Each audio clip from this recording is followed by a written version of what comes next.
What if the biggest opportunity of your life was already in front of you, but you missed it? What if one man became a billionaire by sending a single tweet, and another lost $300 to $20 billion because fear made him walk away? This is the story of two men. One who answered the moment and changed his life, and one who hesitated and became a cautionary tale. Because greatness doesn't always come with flashing lights. Sometimes it whispers, and the question is, will you step forward when the moment comes? Or will you scroll past your shot at everything? What if the greatest fortune in tech history, over $320 billion, slipped through one man's fingers? Not because he failed, but because he walked away? What if he helped create Apple, signed the founding documents, designed the first logo, only to sell his 10% stake for just $800?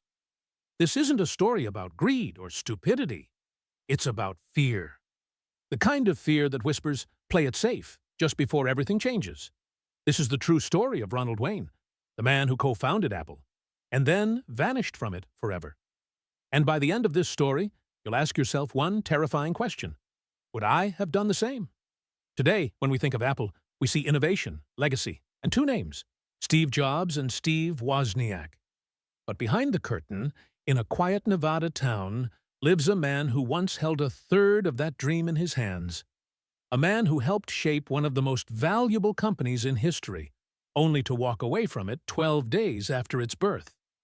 His name is Ronald Wayne, and his story is one of the most haunting reminders of what fear can steal from us. It was April 1st, 1976. In a small garage in Los Altos, California, three men gathered around a vision. Steve Jobs, just 21 years old, it was full of wild energy and unshakable belief.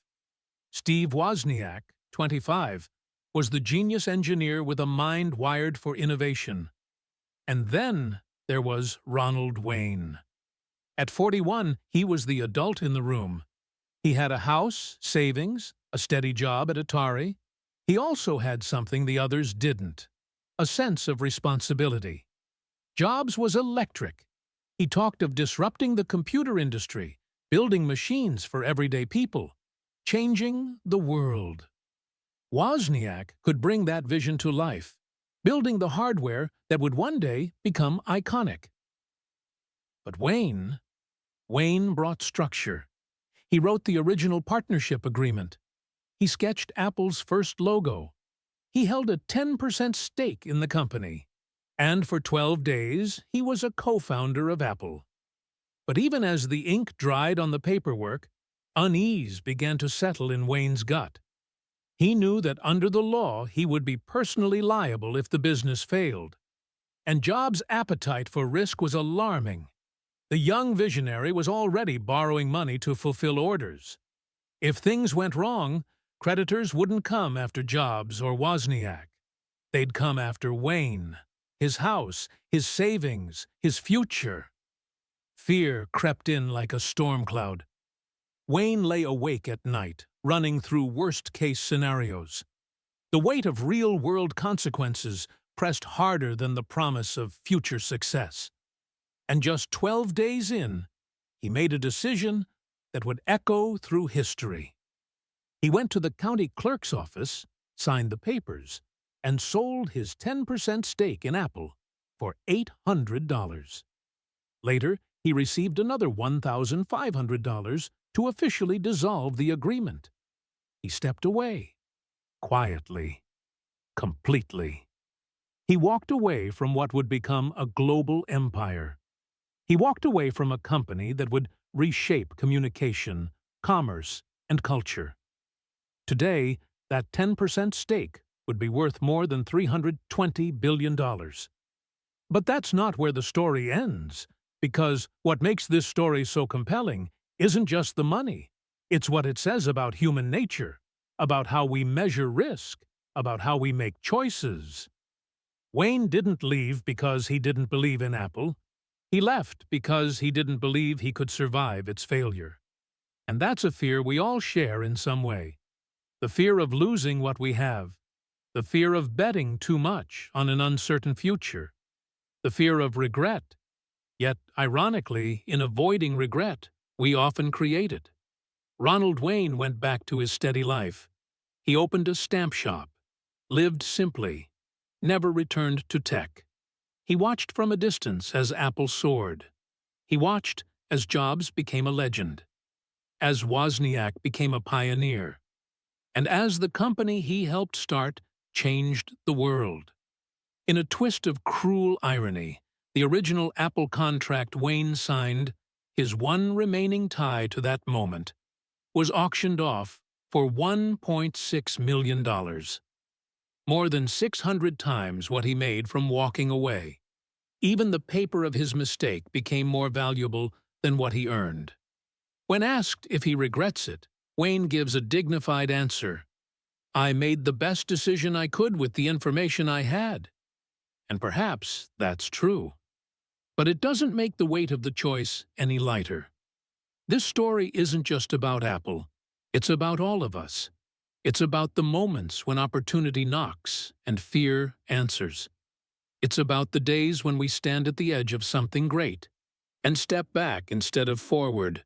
How many times have you talked yourself out of an idea, a partnership, a risk that felt too big to take? We all have a little Ronald Wayne inside us, the part that doubts, that hesitates, that plays it safe. But greatness doesn't wait for certainty. It demands courage. So let Ronald Wayne's story be more than a cautionary tale. Let it be a reminder that the choices we make today can echo for decades.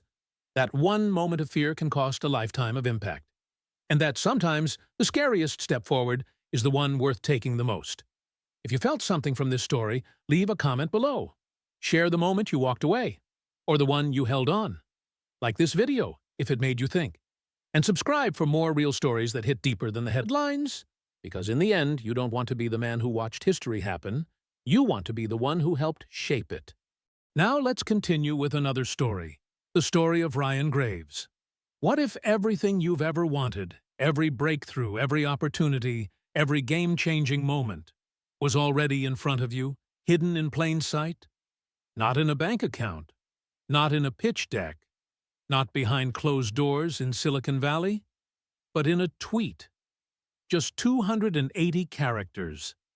This is the true story of Ryan Graves. A man most people have never heard of, yet someone who transformed one tweet into a $1.4 billion fortune. It's not just a story of luck or good timing.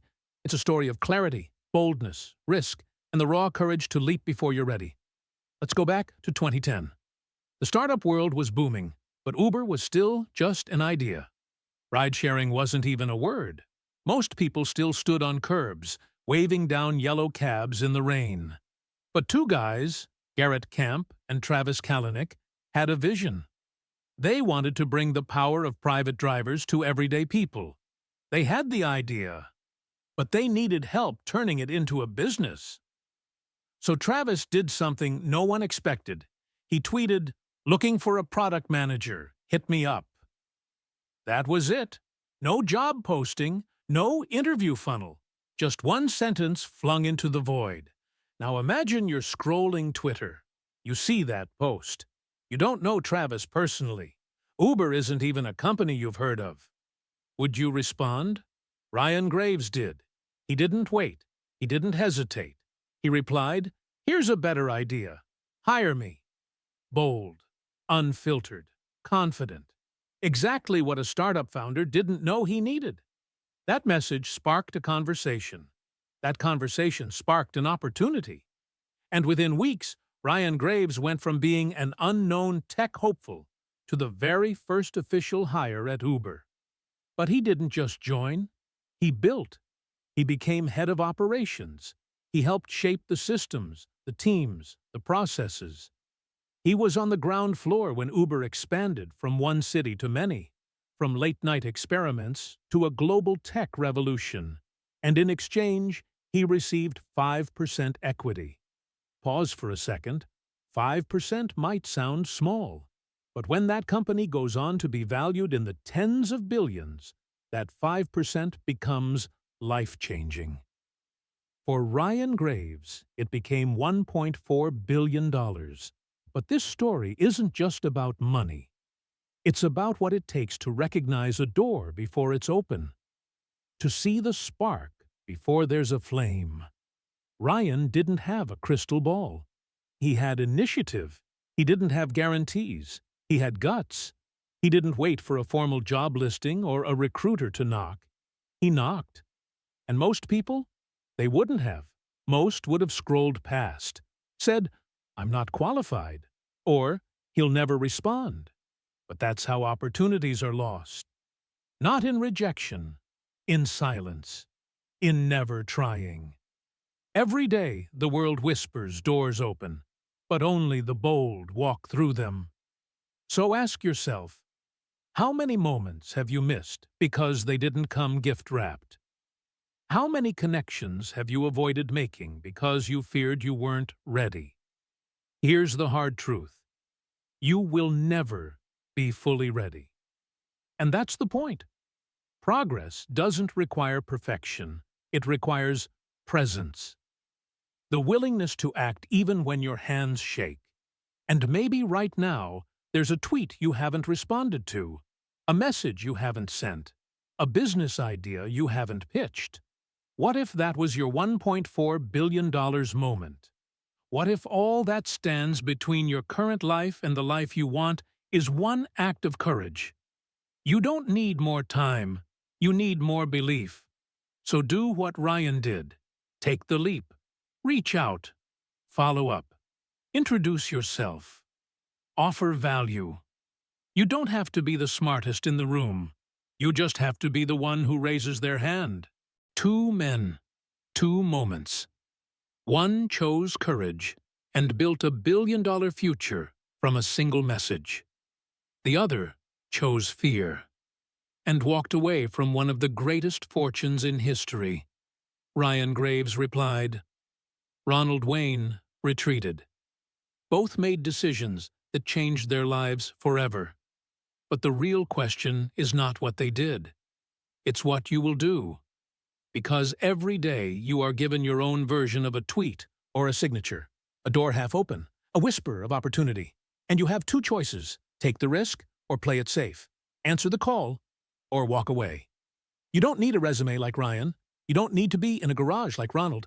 You just need the courage to decide, because indecision is a decision. So the next time life taps you on the shoulder, don't ask, "Am I ready?" Ask, "What if this is it?" Because sometimes the cost of inaction is greater than the risk of failure. And the only thing more painful than falling is never knowing how high you could have climbed. If this story hit you, don't just watch. Comment below, "I won't scroll past my moment." Like this video if you're ready to choose action over fear. And subscribe for more real stories that remind you, fortune favors the bold. Always has. Always will. Drop a comment below with the one opportunity you've been putting off. Like this video if you're done waiting for permission. Subscribe for more true stories that wake up your ambition and remind you what's possible.